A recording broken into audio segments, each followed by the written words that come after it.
জাহান্নামীর একটা করে ঢুকবে, উপর এক বালতি করে গরম পানি, ওই গরম পানিতে পুরো গা পুরো দেহ ঝলসে যাবে। এরপরে ফেরেশতারা হাতুড়ি নিয়ে দাঁড়িয়ে থাকবে, পিটানো শুরু করবে। পিটাতে পিটাতে মাসেলগুলোর হাড্ডিগুলো থেতলে যাবে। জাহান্নামের আগুনে জ্বলতে জ্বলতে যখন চামড়াগুলো গোশতগুলো ঝলসে যাবে, রব্বুল আলামিন নতুন করে চামড়ার গোশত গায়ের মধ্যে ফিট করে দিবে। ওই চামড়া গোশত আবার ঝলসাবে, আবার ফিট। আযাবটার মজা যেন ভালো করে টের পায়।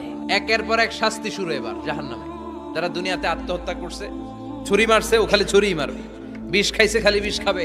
যে মেয়েগুলো ওড়নায় গলা পেঁচিয়ে এই আত্মহত্যা, তারা জাহান্নামের রশিতে আর ওড়নায় খালি আত্মহত্যা করতেই থাকবে।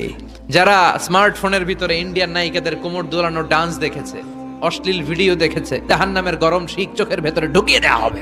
যারা মিথ্যা বলতো, ওদেরকে এক লাইন জাহান্নামের ছুরি দিয়ে কুচি কুচি করে জিহ্বাটা কাটা হবে। অন্যের জমি মেরে খেয়েছে এরকম ডাকাই তাছাড়া নাই, 7 জমিন ওর কাঁধে তুলে দেওয়া হবে। এবার কারে কর গিবত করে চগল খড়ি আছে না নাই, তাদেরকে আল্লাহ জাহান্নামের তামা দিয়ে নখ বানায় দিবে, আগুন ঝরবে ওটা থেকে। নিজেরা নিজের গালের গোশত আর বুকের গোশত টেনে কুড়ে কুড়ে খাবে।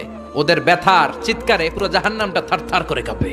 যারা যাকাত দেয় নাই, জাহান্নামের টেকো সাপ, যেই সাপ কামড় দেওয়ার সাথে সাথে দেহটা নীলাভ 70 গজ জামিনে ঢুকে যাবে। আবার সাপ ওখান থেকে ছোবল দিয়ে বের করে পা থেকে পেঁচাতে পেঁচাতে কোমরে একটা টাইট। পারবেন সহ্য করতে? আল্লাহ জাহান্নাম থেকে তুমি আমাদের বাঁচাও।